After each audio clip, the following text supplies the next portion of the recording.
Hello and welcome back to the TomFM channel and welcome to Formula 1 2020. If you follow me on Twitter, you know that I am bang into the Formula 1 as well as football, but Formula 1 is such a good sport. And the new game came out the other day and they've got a new mode in it called My Team in there where you build your own team. So I thought we'd give it a little bit of a go. Welcome to My Team.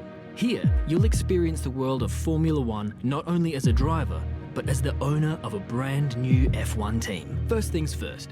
Let's choose your character. So the big new feature to F1 2020 is the ability to own your own team, be the 11th team on the grid and try and take your team from the back markers right to the very front, challenging the Mercedes, the Red Bull and the Ferrari for constructors' titles. And obviously, I've not got any money behind me. I can't do this, but I know someone who can.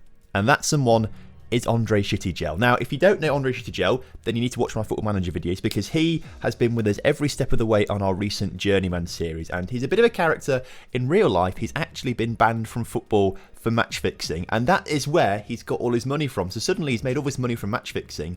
All of a sudden, he's now got enough money to start a Formula 1 team. Unfortunately, the F1 game doesn't have the Belarusian flag in-game, and it doesn't have the commentary name Andre, so instead we've gone for the commentary name of Mr. Monaco, because A, he'll dominate Monaco, and B, that's probably where he hides all his money in the offshore tax haven. Great. Now, let's set up some of the key details of your new team. So this is going to be a bit of an easy one, obviously. The new team is obviously going to be called Shtygel GP, named after the man, the myth, the legend. Next up, we need to choose our title sponsor, essentially the biggest sponsor of the team that's going to be pumping in the most money to give us the budget for the season to develop the car, to sign new drivers, everything like that. And as you can see, each team has a signing on bonus of ranging from 4.2 million, I think up to about 5 million or so as we go down the list. So obviously we want to get the most money possible. Each team have a goal bonus as well. So each team's got a different goal for us. If we meet that goal, then we'll get a massive bonus as well. As you can see, some of these up to 4 million plus. But obviously, we need to choose something realistic. We're going to make this team, but we are going to be back markers. We're going to be right at the back of the grid, not really challenging for points. This Pacifico one, for example, 5.2 million, but we're not going to score 25 Constructors' Championship points in a season, I don't think. So I think we'll stay away from that one. But I think we might be able to sneak a 10th place, maybe once or twice. So I think this TriStar sponsorship for 4.6 million with the bonus at the end of £4 million for 2 championship points is right up our street. That's the one to go for. We've now obviously got to choose our power unit as well. In Formula 1, you've got the choice of 4 different engines. The Honda, the Renault, the Mercedes and the Ferrari engine. And in-game right now, the Ferrari engine is the best one. However, I'm pretty sure after the results of the GP last weekend in Austria, that will change massively because Ferrari, I don't think, are the best engine. They seem pretty slow on the straights. So I think we stay away from Ferrari. And I think I want to go for Mercedes. Mercedes, yes, they're the third most expensive, but they've got really good performance and durability, much better than Honda and Renault. And I think as well, that's going to benefit us in the long run, having a really, really good engine behind us in the back of the car. I think we'll make a lot of progress. Next up, we need to choose our teammate for the season. Obviously, Shtygel is one of the drivers. We've now got to choose his teammate or our teammate, whichever way you want to put it really, I suppose. And we've got a choice of various different drivers from Formula 2. Ranganathan right at the start there, I was so tempted to go for him just because he's an absolute meme. But obviously, we do need someone competent in the other seats. So looking through the other drivers, Guan Yu Zhou looks pretty decent. Nick de Vries looks really, really good. The best I think we can probably get. However, we have spent big on the Mercedes engine. So actually, we can't afford Nick de Vries, and I don't think we can afford Guan Yu Zhou either. We spent 3.4 on the engine from that 4.6 we got from our sponsorship. So actually, we can't afford either Guan Yu Zhou or Nick de Vries. So we're going to have to go for someone else. And now I'm sort of weighing it between Giuliano Alesi and Mick Schumacher. And in the end, I've gone for Giuliano Alesi. He just looks that slight bit better to me.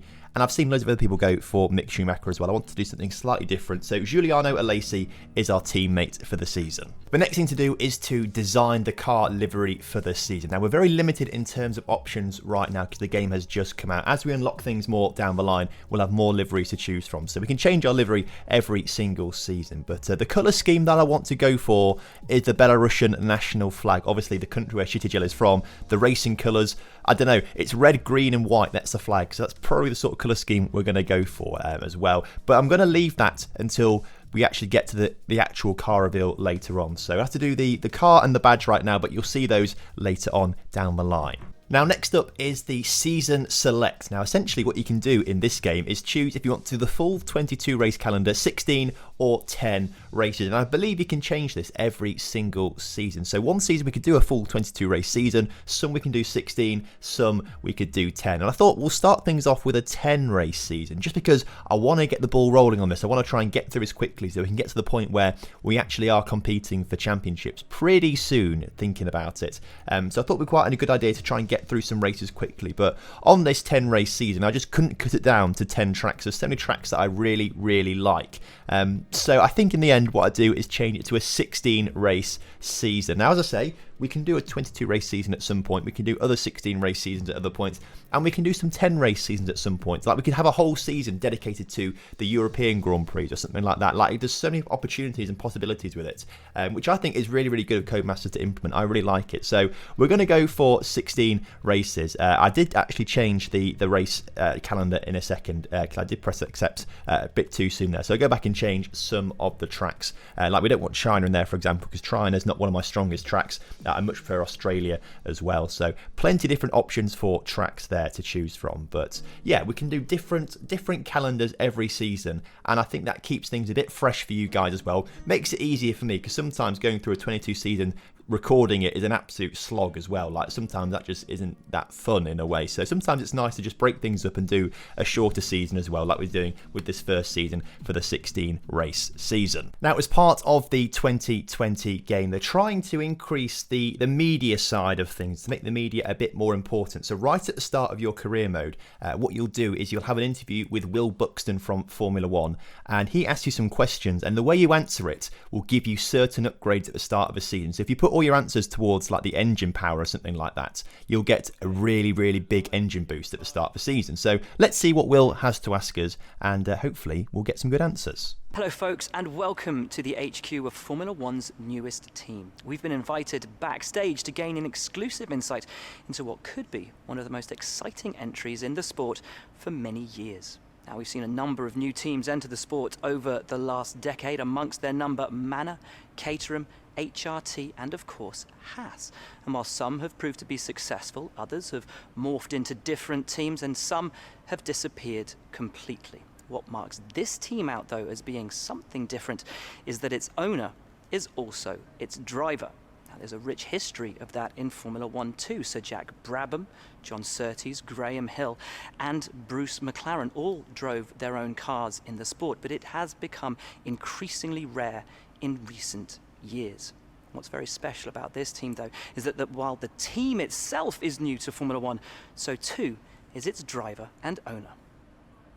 Whatever happens this season, you've already made the history books. Tell me, do you feel up to the mammoth task of both managing and driving for a Formula One team? Obviously, it's not the easiest thing in the world. A lot of hard work goes into it, but I think we we're ready. We're up for the challenge. That'd be quite good. Every team needs two drivers, but what was it that drew you to your teammates?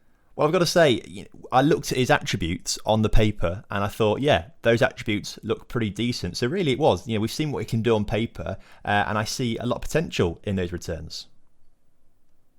No one aims to finish bottom of the table. Who's the team you're aiming to beat? Now, obviously, I think we are going to be bottom of the table because it's going to be very difficult for us. And Williams are down at the moment, so we'll say the Williams team for now. How are you expecting the car to feel out on track? So this is one of those questions where the way we answer it will give us some upgrades right at the very start. So I think it's quite important to get a good engine early on. We've already got the Mercedes engine, so maybe trying to maximise something else. And I think answering this by going for the chassis is probably a good option for us right now to get an upgrade. The other teams now have years of experience, both on and off the track. How are you planning to catch up to them? Well, obviously, we're planning to catch up with them because we've got the Mercedes engine. So I think if we say the power unit on this one, that will give us a nice bonus for the engine, and that will be quite handy. So let's say that one for now. Overtaking is a key part of this sport. How have you ensured that your car can take advantage of each opportunity that comes your way? Well, we've already done the chassis and we've already done the engine, so I think aero is probably best to go for this one. And finally, which of your new departments are you most proud of? I think we have to go for durability on this one. Durability to make sure we've got a car that keeps running all season. Well, that's about all we've got time for here. We will see how this fledgling team fares in its first Grand Prix. So we've nailed the interview, and now it's time to get into the nitty gritty of everything in this My Team experience. So as you can see, the car is still under wraps, but in the background you can see our logo, a lovely S in the Belarusian flag of green and red. So hopefully you'll sort of get a bit of an idea of what the livery will look like. So as part of the My Team experience, what you've got to do is plan your activities out in between each race week. So right at the start here, as you can see, we've got a car reveal on the 6th of March there, and each side total we've got 14 days. So 9 days before it, 5 days after that car reveal. And as you can see, we've got a whole host of activities we can do either side of that to try and improve the car, improve our press relations, improve the morale of various teams. There's all sorts of stuff in here that we can choose. So before we have the car reveal on the 6th, I think what we should be focusing on is the aero and chassis. We've already got a pretty good engine with the Mercedes engine. And then after that car reveal, what I think we should be doing is some pre-season merchandise sales, because that's going to net us £500,000. And in this career mode, I really do think that cash is king. So that is something that we need to spend a lot of time trying to earn as well. As you can see, we've also got various messages coming through, but they're not very good, the messages, I must say. You don't seem to get a lot of information from them, particularly around upgrades from what I've seen. So hopefully Codemasters will improve that later down the line. What we can improve right away, though, is parts of our car. Now, if you've played Formula 1 before, this will look familiar to you. It's the R&D tree where you spend your resource points on upgrades on the car. And as you can see, actually, down that right-hand side, we're not the worst team on the grid. Apparently, the Williams and the Haas are slower than us, which is quite nice. We're not going to be the slowest car on the grid right now, but it's time to spend some of these 1,000 resource points we get given right at the start on some upgrades. So I think an aerodynamic upgrade is going to be needed, so we'll do that. And then we've got 425 left to spend, and I don't think we'll be able to afford anything else right now. So that's the one upgrade we'll go for, but I think we should get some a little bit down the line. So as you can see, various performance upgrades from all teams are going to be coming in all season as every team gets better. Hopefully we upgrade quicker than other teams. You can also get more sponsors, I saw very briefly there, but we've got to upgrade our acclaim. Top right screen, or top right corner of the screen, sorry, you can see that little one next to a circle. That's your acclaim of how good you are as a team, how reputable you are as a team. So the more acclaim you have, the more sponsors you can get on the car. So obviously we want to try and to get that up as quickly as possible, but now it's time to go to the car reveal.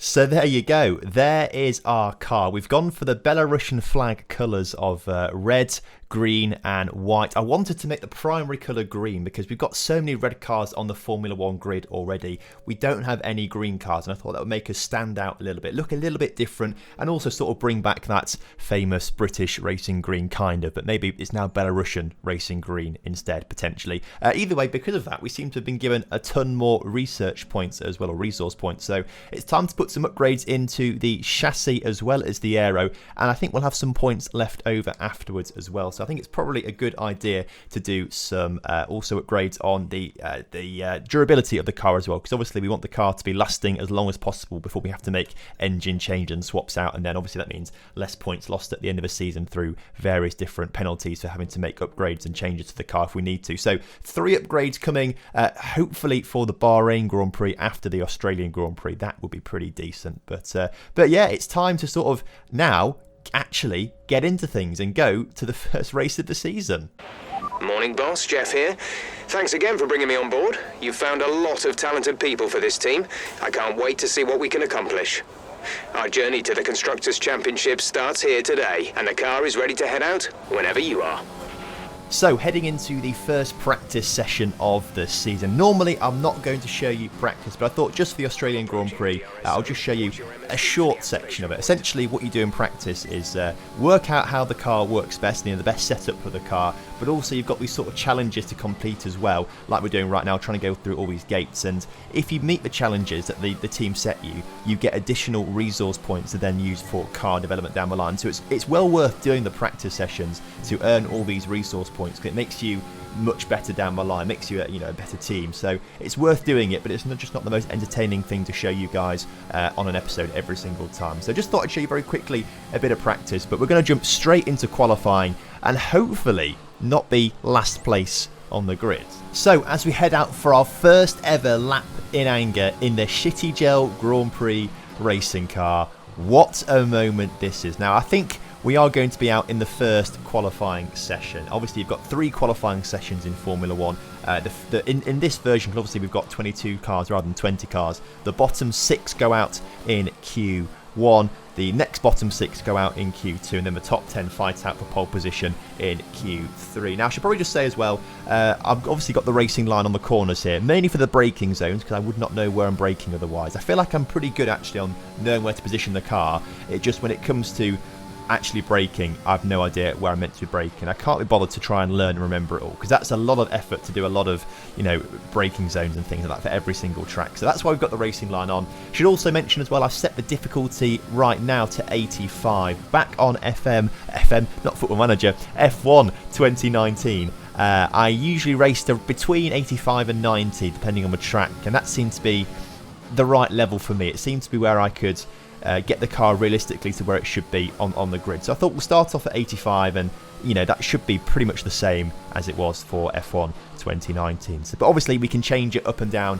should we need to. But as we come round to the end of our first qualifying lap here in Q1, we're going to cross the line, and it's going to be, as we cross the line, a 1:24.4, which isn't bad at all. So what I decided to do was stick it out for another lap on another set of soft tyres, really trying to go for it. As you can see, we were slower in the first 2 sectors, but coming around the final couple corners, I seemed to nail it a little bit more than I did the first lap. And actually, we're going to go green in the sector 3 and actually improve on our time by about 2.5 tenths or so to go to a 1:24.1, and going for a final lap to try and just make it a bit quicker. I overcooked it a little bit going into all those corners, damaged the front wing to the point where we actually missed out the rest of Q1. Luckily for us though, we finished 14th in the session, so we progressed into Q2, which kind of suggests that maybe the difficulty is a little bit low. We'll turn it up for the race, but we are going to be starting the race in P16, because as you can see in Q2, I crashed it out completely, broke the suspension of the car, and it meant that we were out of qualifying 2 there. So I think what I need to do is turn the difficulty up a bit, because I don't think we should be qualifying for Q2 just yet, but we're going to be going into the race 16th position. What a great start for us. I'm really excited for this one. So we're doing a 25% race for this one, and the engineers seem to suggest that going on the softs and then on to the mediums is the best choice of tyre strategy for this race. I try and move the tyres around a little bit, but it's not improving the time at all. So 7 laps on the softs and then 8 laps on the mediums. Hopefully that'll be a strategy that gets us up the grid. So, as we line up on the grid for the first race of the season, 5 red lights, and they go out. Away we go, and we get a really good start there. The McLaren of Carlos Sainz really slow off the line, and we're making some ground to Pierre Gasly. Gasly has got that inside line. He goes for a dive bomb down the inside. So do we. We get pushed off the track there by Kimi Räikkönen, leaving us absolutely no space. We have to go onto the grass instead. We do manage to get around him. In the meantime, Sebastian Vettel, who either had a very poor qualifying session or had to take a grid penalty, is alongside us. And can we get him down the inside here as we get a little tap from behind somewhere? We just lose the rear end slightly, but we seem to have gotten around Sebastian Vettel in the first lap here. What a great start. Heavy braking there behind Gasly, who's sort of been held up by the Racing Point duo there of Stroll and Perez. Really good stuff from us, though. As again, we lose the rear end slightly. I think we just overcooking it a little bit in the traction zone, but we seem to get past Gasly there breezily, although he's alongside us. We leave him space on the outside of the track as we take a lot of curb there, but we do eventually get ahead of Pierre Gasly there, up to P12 now. What a fantastic start for us. Really good stuff. And we just have to keep this up now. We've got the Racing Points ahead of us, and the Racing Points are looking pretty fast actually. Of course, we both have the Mercedes engine in our car. That's why we potentially were able to get past Pierre Gasly there, because he's got the Honda engine in the back of his car. We've got the Mercedes engine, which in a straight line means we're going to be an awful lot quicker, hopefully at least. But we are going to be losing time in the corners, because I imagine the AlphaTauri has got better aero as we take the grass there. I think the issue there was obviously I'm playing with a controller, and sometimes you can just sort of lose your thumbs a little bit on the controller. So just going over the grass there a little bit, get a corner cut warning there. But a fantastic first lap as we move ourselves up into 12th position. Here on lap 3, trying to go for a bit of a dive bomb onto Perez, but we're making ground up to the cars in front of us on the straight. We just can't quite get there in the corners. We lose in the corners because our aero just isn't as good as the other cars. As you can see, like through these corners here, they're getting ahead of us. Again, onto lap 4 now. We are quite behind, but we can catch up on the straights. And again, I'm trying to dive bomb a little bit into these corners to try and make up a bit of time to them. Maybe just try and hang it around the outside, but it's not quite working. And again, through these sort of medium slow speed corners, because our aero just isn't quite so good, the other cars can sort of stay ahead of us. So we're settling into a nice rhythm so far. We seem to be, you know, at a decent pace. We're ahead of the AlphaTauri of Gasly behind us. He can't keep up with us on the straights, but sort of can keep up with us on the corners a little bit as we head towards lap 6 now on this sort of back straight almost. There's not really a back straight in Australia. I guess this would count as the closest one, but it's a big curve more than anything else as we head through these corners. I can sort of feel that my tyres are off a little bit, and as you can see, the tyres are starting to go, and we lose a place to Gazzy there. Had to keep it so steady on there when we went on the grass there, because it's so easy to spin in that corner, particularly when your tyres are starting to go off a little bit. So although we're scheduled to go in on lap 7 as we're now being attacked by Kimi Räikkönen, I think it's time to dive into the pits and switch tyres to the soft tyres. So we're going to go into the pits now and make a stop a lap earlier, because I'm starting to lose grip a little bit. I need to get on a different tyre as we head into the pits. So what's happened here behind us? There's 2 cars that have crashed. What's gone on there? And the virtual safety car has now been called out. So I looked on the replay, and as you can see here, we're diving into the pits, and by look of things, Vettel wants to go in the pits, but Raikkonen doesn't want to go in the pits. They crossed over each other, and Sebastian Vettel crashes into the side of the pit lane, and now we've got a virtual safety car, which is beautiful for us, because what this means is everyone else on track has got to go slowly because it's a virtual safety car. So we lose a lot less time to the cars out on track by going in the pits right now. Now, unfortunately, the engineers have put the hard tyre on us. I think it's because we dove into the pits a lap early, and we didn't ask them to put the soft tyres, and I thought they would just do it automatically because that was our scheduled change to go onto soft tyres. But because I didn't ask them to do it a lap early, they just put me on the hard tyres, and that might be a bit of an issue for us because we're going to be a lot slower than other cars around us who didn't pit or will pit later on going to the medium tyres. But as you can see, not many cars are pitting that lap, so we've made up time to loads of cars, overtaking quite a few in the pits right now, and now Perez was ahead of us by a good 2 or 3 seconds, and we've got past him after the pit stops. What a fantastic move from us there. Perez is nowhere to be seen now. He's on the medium tyres. I imagine he's going to be... he has just pitted, hasn't he? He just pitted onto the medium tyres. So he is going to be faster than us, obviously, because he's got the more preferential compound on his wheels there. So he will be faster than us and will be challenging us. But at least we got out ahead of him, and we can do what we like to do best, and that is defend. I feel like I'm pretty decent at defending on the Formula 1 games. I feel like I can commit the car quite wide. I can hit the apex as well. So now, with onto lap 8, I think all we have to do is just try and defend as we try and catch up to Ocon ahead of us. He's also on the medium compound tyres, and as you can see, he's just getting away from us in a faster car, but also on the better tyres as well. But again, more cars in the pits as we've made up so much time to these cars ahead of us by pitting under virtual safety car, and we're now into P10 by managing to overtake everyone, taking advantage of the safety car massively. I should also add as well, I did up the difficulty to 90 for the race as well, but as you can see, obviously we've had a pretty decent time of it, as in, you know, we've got very lucky with pitting and things like that, and the virtual safety car being at the right time. But I still feel like we are a little bit too fast compared to the other cars for what we should be, as we have a pretty poor entry and exit into the final corner there, and Perez is right behind us, but we're starting to pull away a little bit from him. And again, this is what I mean, like, I've upped it to 90, but I feel like perhaps we are just a little bit too fast still, maybe upping it a little bit more. So if you're picking up this game, I would say that the AI isn't as good as it has been in previous games. I think they're a little bit weaker because I'm having to up this, and usually I go between 85 and 90, but I think I've got to up it a little bit for the Bahrain Grand Prix because I feel like it's just a little bit too easy for me at the moment. But as you can see, we're defending pretty well from Perez still, but obviously he's pushing us massively. Like, I'm really pushing at this stage as well, trying to maximise everything, really going for it. I'm not really giving these tyres much chance to have a rest really as we come around the final few corners onto lap 12 now. There's a bit of a queue behind us. There's Perez there, Sainz is there, and I think there might be an AlphaTauri there of Kvyat as well